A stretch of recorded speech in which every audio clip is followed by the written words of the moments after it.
प्रिय विद्यार्थियों, आज हम बात करेंगे। अपना दूसरा महत्वपूर्ण टॉपिक है खनिज एवं ऊर्जा संसाधन। अब देखिए, खनिज और ऊर्जा संसाधनों में प्रश्न कैसे आए हैं उनकी बात कर लेते हैं। विगत वर्ष जो परीक्षाओं में पूछे गए हैं प्रश्न, उनकी बात कर लेता हूं। जैसे प्रश्न पूछा गया, जैविक संसाधनों के उदाहरण दीजिए, या बॉक्साइट का उपयोग। फिर संसाधनों का वर्गीकरण के हिसाब से बात करें तो खनिज कितने प्रकार के होते हैं, उनका प्रकार पूछा गया। फिर वितरण पर प्रश्न आया, लौह अयस्क के प्रमुख उत्पादक राज्य कौन कौन से हैं, या फिर ईंधन खनिज के उदाहरण। तो इस प्रकार ये सारे प्रश्न हमें देखने हैं कि परीक्षा में चाहे वो प्रश्न कैसा भी आए, लेकिन अपना टॉपिक जो है, इस टॉपिक को अच्छी तरह पढ़ना है और उससे जुड़े हुए कौन कौन से प्रश्न जो विगत परीक्षाओं में आए हैं और किस प्रकार के प्रश्न आ सकते हैं उनकी बात करेंगे। तो सबसे पहले हम बात करेंगे कि ये खनिज क्या होते हैं। देखिए, खनिज से अभिप्राय या तात्पर्य भूमि से खोदकर निकाले गए रासायनिक तथा भौतिक गुण पदार्थ होते हैं जो मानव के लिए उपयोगी होते हैं। ये कह दें, भूमि से खोदकर निकाले गए वे पदार्थ जिनके भौतिक और रासायनिक गुण होते हैं, मानव के लिए उपयोगी होते हैं, खनिज कहलाते हैं। अब खनिज संसाधन का उपयोग मानव प्राचीन समय से करता आया है और दिन प्रतिदिन खनिजों का उपयोग बढ़ता जा रहा है। चाहे हम खनिज में लोहा की बात कर लें और चाहे सोने की बात कर लें, जितना महत्वपूर्ण खनिज सोना है उतना ही महत्वपूर्ण खनिज लोहा भी है। क्यों? इसके पीछे क्या कारण है? देखिए, सोने के बगैर काम चल सकता है, लेकिन दैनिक जीवन में लोहे के बगैर काम नहीं चल सकता, क्योंकि लोहा सभी उद्योगों का आधारभूत खनिज है। तो आज हम इसी क्रम में बात करेंगे। देखिए, संसाधन उपयोगी होते हैं और खनिज संसाधन जिनका उपयोग आज के युग में अत्यधिक है, तो अगर इसकी निर्माण प्रक्रिया को देखें तो खनिज संसाधनों को दो भागों में बांटते हैं। पहला जैविक खनिज और दूसरा अजैविक खनिज। पहला है जैविक खनिज और दूसरा है अजैविक खनिज। देखिए, जैविक खनिज वो खनिज होते हैं जिनमें जीव का अंश होता है, और अजैविक वो होते हैं जिनमें जीव का अंश नहीं होता। अब ये प्रश्न पूछे कि जैविक और अजैविक संसाधनों के दो दो उदाहरण दीजिए। तो जैविक खनिज वो होते हैं जिसमें जीव का अंश होता है। अगर उदाहरण की बात करूं मैं तो कोयला जैविक खनिज का उदाहरण है, और प्राकृतिक तेल ये भी जैविक खनिज का उदाहरण है। अगर अजैविक खनिजों की बात करूं मैं तो अजैविक खनिजों में चाहे हम लोहा की बात कर लें, चाहे मैग्नीज की बात कर लें, चाहे हम तांबा की बात कर लें, और चाहे किसी अन्य धात्विक खनिज की बात करें, तो जैविक खनिज वो होते हैं जिसमें जीवकांश होता है। उदाहरण के रूप में कोयला और प्राकृतिक तेल। अजैविक में लोहा और मैग्नीज, तांबा, ये कह दें कि इसमें सारे के सारे धात्विक खनिज हैं। अब उसके बाद में अगर देश की क्या कंडीशन है खनिजों के भंडारण में और विकास के हिसाब से, वितरण के हिसाब से, दुनिया के संदर्भ में अपना देश खनिजों में किस रूप में है, कितने प्रकार के खनिज अपने देश में निकलते हैं और कौन से महत्वपूर्ण खनिज राजस्थान में भी मिलते हैं। तो देखिए, अगर देश में खनिजों के भंडारण की बात करूं तो देश में 96% जो खनिज हैं,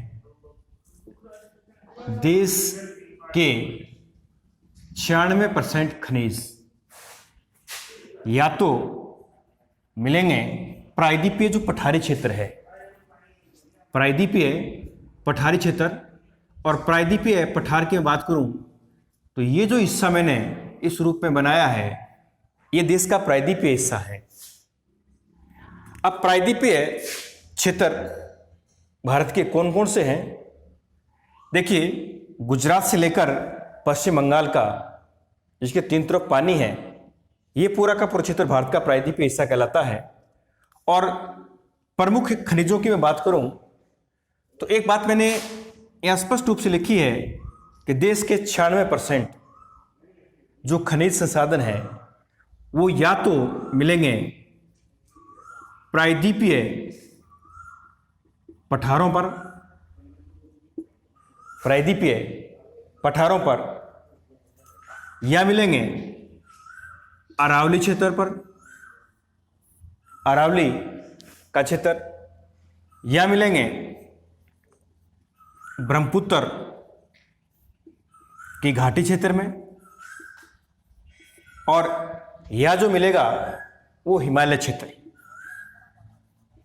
ये भारत के वो क्षेत्र हैं जहां देश का 96% यानी 96% जो खनिज हमें मिलता है, चाहे वो खनिज लोहा है, चाहे सोना है, तांबा है, विभिन्न प्रकार के खनिज, ये 4 महत्वपूर्ण क्षेत्र माने जाते हैं देश के, चाहे वो प्रायद्वीपीय पठारी क्षेत्र हो, अरावली पर्वतीय क्षेत्र हो, हिमालय पर्वतीय क्षेत्र हो, और चाहे ब्रह्मपुत्र घाटी का क्षेत्र हो, जहां देश का लगभग 96% खनिज। और इसके साथ साथ जो तटवर्तीय क्षेत्र हैं, ये तटवर्तीय क्षेत्र भी खनिजों की दृष्टि से महत्वपूर्ण है। अब उसके बाद अगर खनिजों के भौतिक और रासायनिक गुणों की बात करें तो भौतिक और रासायनिक गुणों की दृष्टि से भी खनिजों को हम 2 भागों में मान सकते हैं। यानी भारत में भौतिक और रासायनिक गुणों को आधार मानते हुए खनिजों का वर्गीकरण करें तो भी भारत के खनिजों को 2 भागों में बांटते हैं। अब वो 2 भाग कौन से हैं और कौन से उनके उदाहरण हैं, उनकी बात करेंगे। देखिए, भौतिक एवं रासायनिक गुणों के आधार पर, भौतिक एवं रासायनिक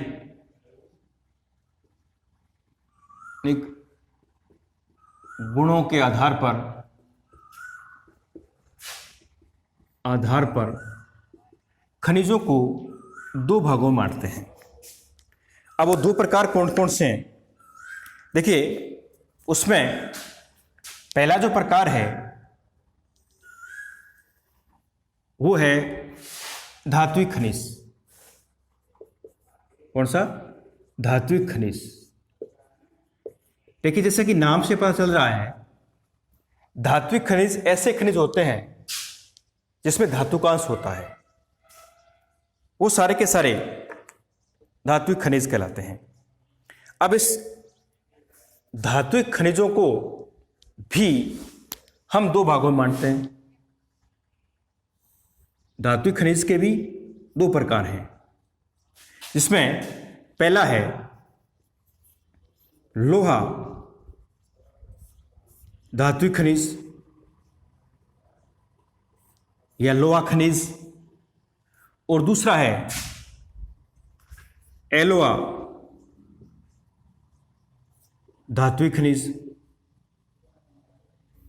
तो ये दो प्रकार हैं धात्विक खनिज के। अब लोहा धात्विक खनिज में कौन कौन से खनिज आते हैं उनकी बात कर लेते हैं। देखिए, लोहा धात्विक खनिज में बात करें तो इसमें लोहा एसिक आता है, टंगस्टन आता है, मैग्नीज आता है, क्रोमाइट आता है, कोबाल्ट आता है,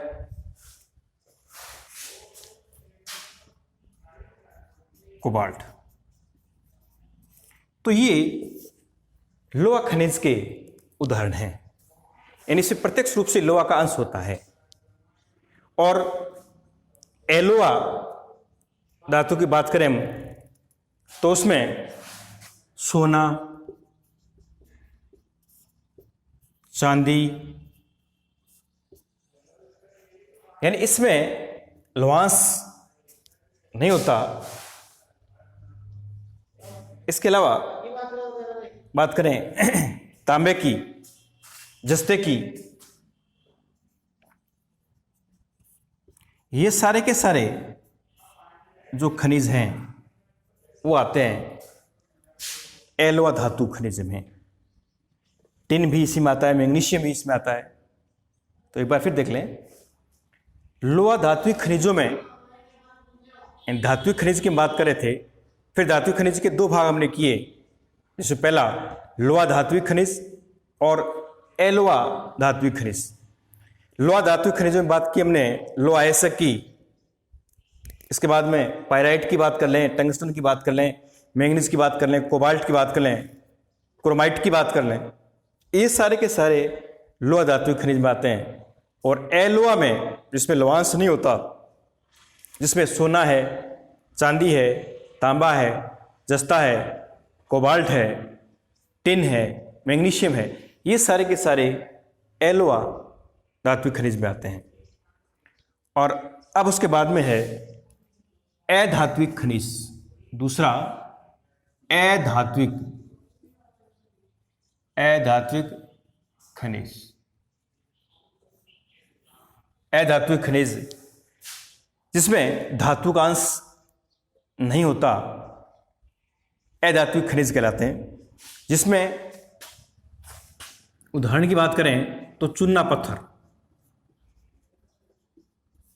चूना पत्थर अधात्विक खनिज का उदाहरण है। डोलोमाइट,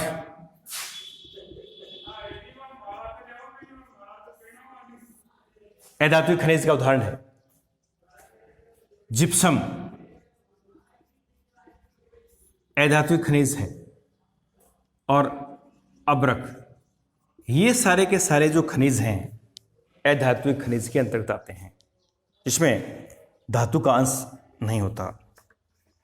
इसके बाद में आते हैं ऊर्जा खनिज। अब देखिए ऊर्जा खनिज कौन से होते हैं। देखिए ऊर्जा खनिज वो खनिज होते हैं जिनके उपयोग से हमें ऊर्जा की प्राप्ति होती है, यानी हमें पावर मिलती है। तो ऊर्जा खनिजों में हम बात करें तो उसमें पेट्रोलियम और प्राकृतिक गैस, इसके अलावा आज आणविक ऊर्जा से भी काफ़ी मात्रा में ऊर्जा की प्राप्ति होती है, चाहे वो बेरिलियम हो, थोरियम हो, यूरेनियम हो और चाहे इल्मेनाइट हो। ये सारे के सारे जो खनिज हैं ऊर्जा खनिज के अंतर्गत आते हैं। तो बात करेंगे ऊर्जा खनिज की। ऊर्जा खनिज, देखिए ऐसे खनिज जिनसे हमें ऊर्जा मिलती है, पावर मिलता है, ऊर्जा खनिज कहते हैं। और ये भी दो भागों में बंटे हुए हैं। अगर ऊर्जा खनिजों का वर्गीकरण करें तो दो बड़े भाग हैं इसके। पहले तो है ईंधन खनिज। ईंधन खनिज। अब ईंधन खनिजों में मुख्य रूप से एक तो कोयला है और प्राकृतिक तेल है।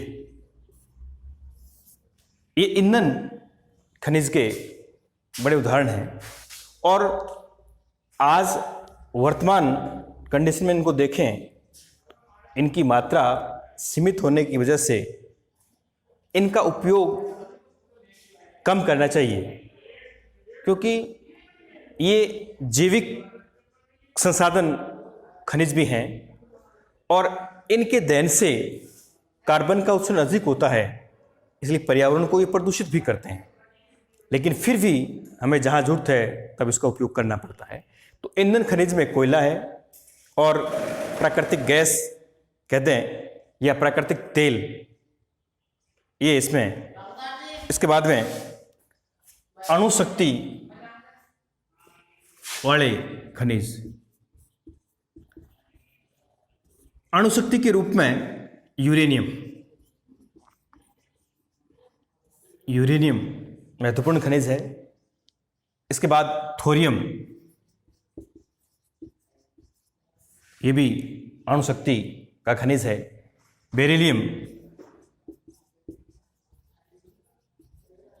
ये भी अणुशक्ति का खनिज है। इसके बाद इल्मेनाइट।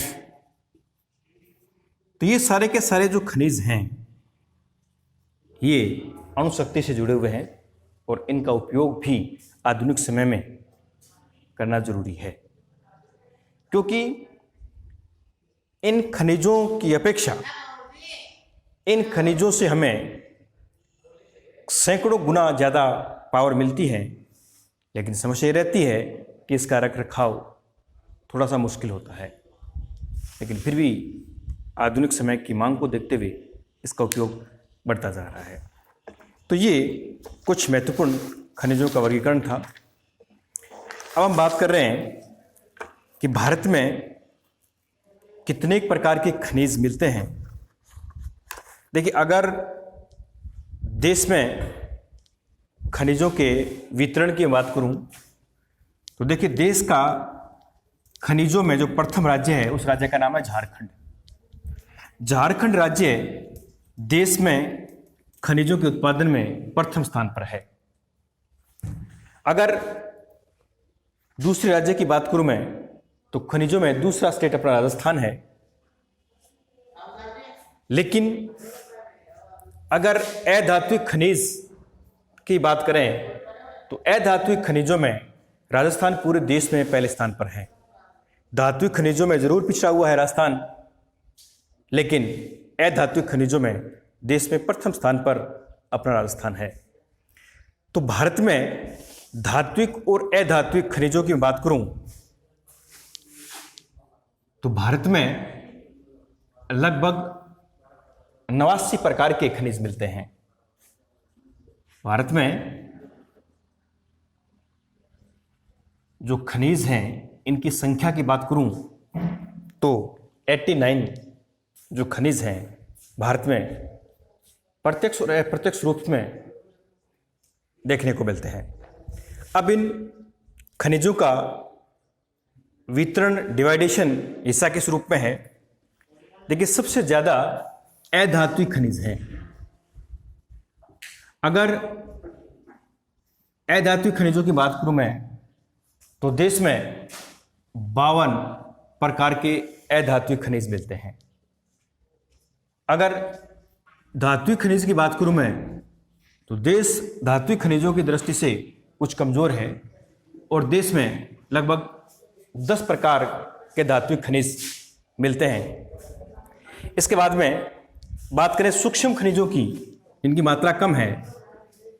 सूक्ष्म खनिज और सूक्ष्म खनिजों के हिसाब से देश में 23 प्रकार के सूक्ष्म खनिज मिलते हैं। और इसके बाद में ईंधन खनिज की बात करूं मैं तो ईंधन खनिज में देश में 4 प्रकार के ईंधन खनिज निकलते हैं। तो ये कुल मिलाकर के इनका टोटल कर लेते हैं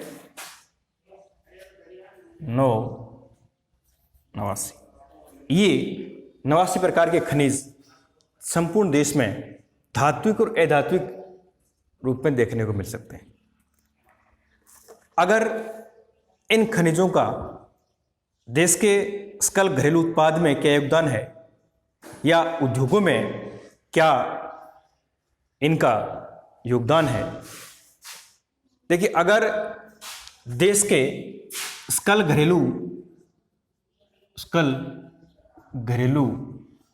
उत्पाद की बात करें तो सकल घरेलू उत्पाद के हिसाब से जो इनका योगदान है वो 3.4% योगदान है। यानी सकल जीडीपी में देश को जो योगदान देते हैं ये खनिज, वो 3.4% योगदान इन खनिजों का है।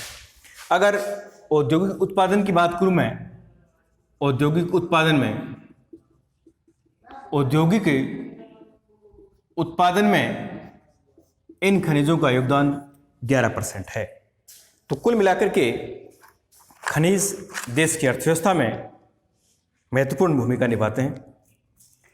अगर भारत में खनिजों के वितरण की बात करें, जैसे अभी हमने बात की कि झारखंड राज्य देश में खनिजों में 1 नंबर पे है और राजस्थान दूसरे नंबर पे है। खनिजों का वितरण भी काफ़ी असमान है। अगर हम अलग अलग खनिजों की बात करें और कुछ महत्वपूर्ण जो खनिज हैं जिनका वितरण अपने सिलेबस में है उनमें बात करें तो सबसे पहले बात कर रहे हैं लोहा अयस्क की। देखिए लोहा सभी उद्योगों का आधार है और दैनिक जीवन में लोहा का उपयोग बहुत अधिक है। तो प्रमुख खनिजों में लोहा प्रथम स्थान पे आता है और लोहा जो खनिज है वो आग्नेय चट्टानों के रूप में हमें मिलता है। और पूरे विश्व में भंडारण की बात करूं देश के हिसाब से तो भारत का स्थान दुनिया में रूस के बाद दूसरा है। यानी भंडारण की दृष्टि से विश्व में भारत दूसरे स्थान पर है। अब लोहा कितने रूपों में मिलता है, कौन कौन सी लोहे की किस्में हैं, तो देखिए लोहे की 5 किस्में होती हैं जिसमें मैग्नेटाइट, हेमेटाइट, लिमोनाइट, सिडेराइट और लेटेराइट। ये लोहांश के आधार पर ये 5 प्रकार हैं। उत्पादन और वितरण की बात करें तो इसमें उड़ीसा जो राज्य है देश में लोहा भंडारण और उत्पादन की दृष्टि से प्रथम स्थान पर है। तो आज हम इतनी बात करेंगे। कल जो महत्वपूर्ण खनिज हैं उन खनिजों का वितरण उपयोग की बात करेंगे। धन्यवाद।